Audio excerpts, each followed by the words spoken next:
Tukiwa katika hali ya maombi, liite tu jina la Bwana. Mungu ni mwema, Mungu ni mwaminifu. Yakobo, kitabu ya Yakobo 5, na tunaenda kubarikiwa katika jina la Yesu. Mungu anatupenda na bado pia Mungu anatujali na kuna mpango mwema katika jina la Yesu. Yakobo 5:13. Yakobo 5:13, katika jina la Yesu. Maana Mungu ni mwema na pia anatupenda katika jina la Yesu. Kitabu cha Yakobo 5:13, Biblia inasema hivi katika jina la Yesu. Je, mtu yeyote miongoni mwenu amepatwa na taabu, basi imempasa aombe katika jina la Yesu. Imempasa aombe. Je, kuna yote mwenye furaha, basi na aimbe nyimbo za kusifu.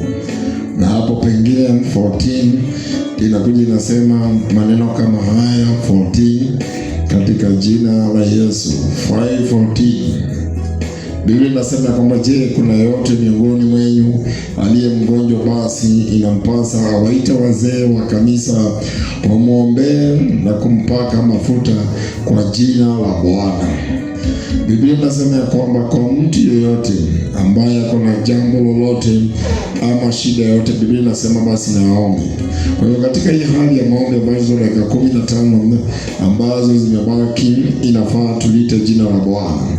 Na pale 15 bado inazungumzia maneno kama yale. Inasema kule kuomba kwa imani kutamwokoa huyo mgonjwa, naye Bwana atamuinua, na kama ametenda dhambi atasamehewa.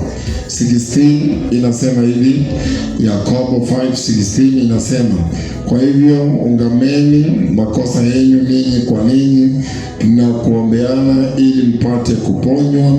Maombi ya mwenye haki yana nguvu tena na tena yanafaa sana. Hapo pengine 17 inakuja inasema maneno mazito. Eliya alikuwa mwanadamu kama sisi, akaomba kwa bidii. Biblia inasema Eliya alikuwa mwanadamu kama mimi na wewe, lakini inasema aliomba kwa bidii. Tunaomba neema ya maombi kwa bidii, kwa mama, kwa wazee, kwa wachungaji, kwa sisi zote katika jina la Yesu. Alafu anasema akaomba kwa bidii kwamba mvua isinyeshe, nayo haikunyesha juu ya nchi kwa muda wa miaka 3 na miezi 6. Nataka tu uweze kusimama kwa miguu yako, tuweze kuomba maombi ya kwamba Bwana atuneemeshe, atuweze kutupatia nguvu katika jina la Yesu. Biblia inasema maombi ya mwenye haki akiomba kwa bidii, pale 5:13, na mtu wa kwenu amepatikana na jambo. Yakobo 5:13 inazungumzia pia maneno mazito mahali pale, ya kama je, kuna mtu yote miongoni mwenu amepatwa na taabu, yaani taabu, uweze kuomba katika jina la Yesu. Ninachukua nafasi hii uliite jina la Bwana. Wewe unajua ni taabu gani ambayo unayoweza kuwa unapitia. Wewe unajua ni taabu gani, wewe unajua ni situation gani unayopitia hata saa hii. Biblia inasema na mtu yeyote ambaye ako na taabu, inasema amepatwa na taabu, yaani taabu ni shida, taabu ni utelezi, taabu ni mambo yaendi vile unataka, taabu ni kitu inakusumbua. Anasema mtu yeyote anayepatikana na taabu na aweze kuomba, hata kanisani, hata kama kuna taabu imetokezea, anasema na tuweze kuomba. Hata kwa familia kuna taabu ambayo imetokezea kwa jamii, anasema na tuombe. Kwa hivyo naenda mbele ya Bwana, liite jina la Bwana.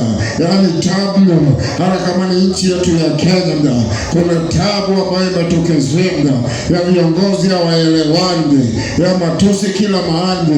Yakobo anatuambia pole, ni mtume wa Yesu, anasema na aweze kuomba, anasema inampasa aombe.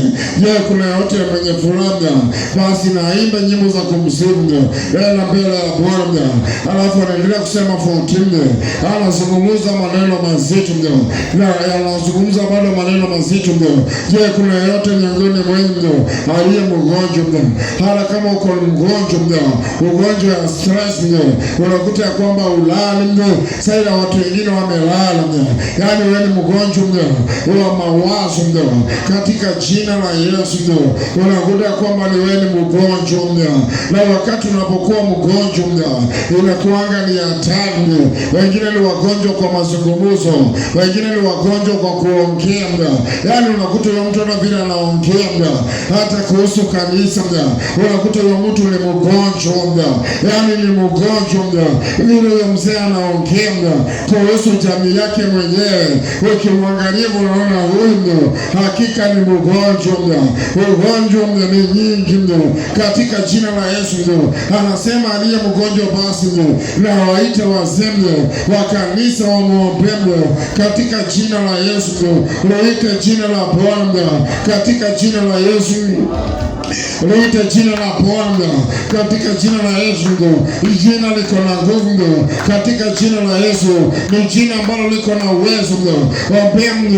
Ombea mtu siku ya leo tabu mno, yaani hata kama ni tabu inatokezea mno, unaliita jina la Bwana ya kusema hapana mno, hii maisha sitakaa hii maisha mno, hapana mno, hii si maisha yangu mno, hapana mno, hii si yenye nilisomea mno, hapana mno. Liite jina la Bwana.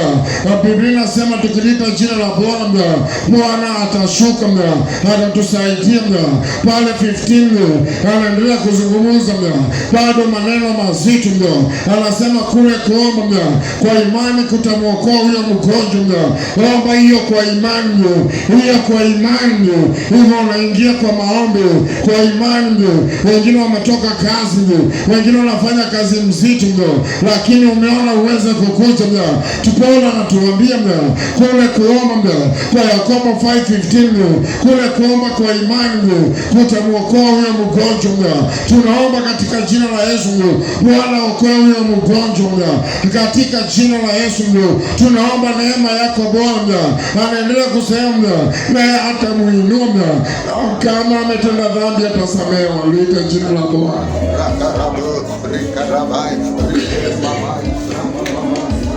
Liite jina la Bwana.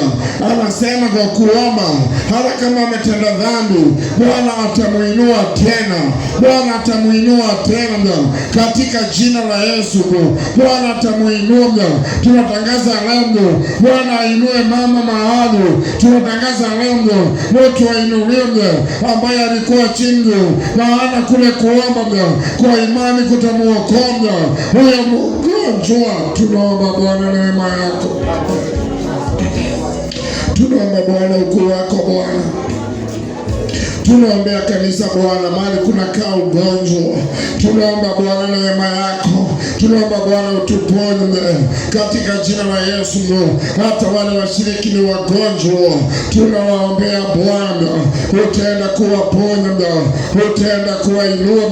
Tunaombea wagonjwa wote ambao wako hospitali, tunaomba Bwana neema yako, wagonjwa dunia nzima, tunaomba Bwana uweze kuwaponya, uweze kuwainua. Anaendelea kusema ya kwamba 16 ya kwamba Biblia inakuja nasema, kwa hiyo ungameni makosa yenu ninyi kwa ninyi, ungameni makosa yenu sisi kwa sisi. Hakuna kulaumu mwingine, hakuna kusema huyu anasababisha nisiendelee. Hapana, inasema ungameni makosa, maana kuungama makosa ni wewe uone makosa yako, usione ya yule mwingine, uone makosa yako. Usilaumu baba yako, usilaumu mama yako. Anasema ungameni makosa yenu ninyi kwa ninyi. Kuomba ile utapata kuponywa. Tunaomba tuponywe, kanisa liponywe, watu waponywe katika jina la Yesu. Taifa letu liponywe katika jina la Yesu. Bwana ni Mungu mwenye nguvu. Anaendelea kusema maombi ya mwenye haki yako na nguvu tena yanafaa sana. Wewe ambaye ni mwenye haki, ambaye Yesu alikuokoa, ambaye Yesu alikuponya.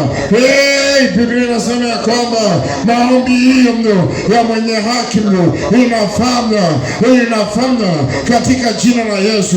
Baba, tunasema asante Baba, tunakushukuru. Hakuna kama wewe Bwana.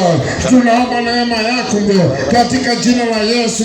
Biblia inaendelea kusema 17, inazungumzia pale 17, Elia alikuwa mwanadamu kama sisi, akaomba kwa bidii ya kwamba mvua isinyeshe, haikunyesha.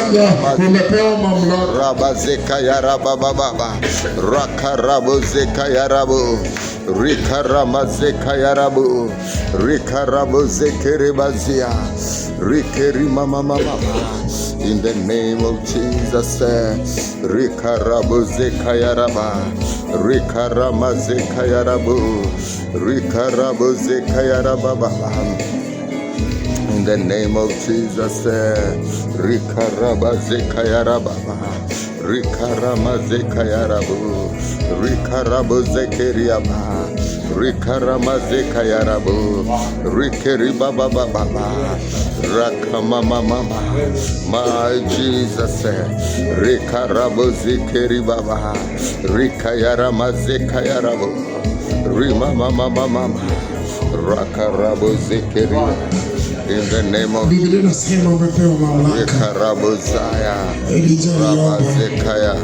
Na mvua ikunyeshe. Tunaomba katika jina la Yesu. Baba, utusaidie.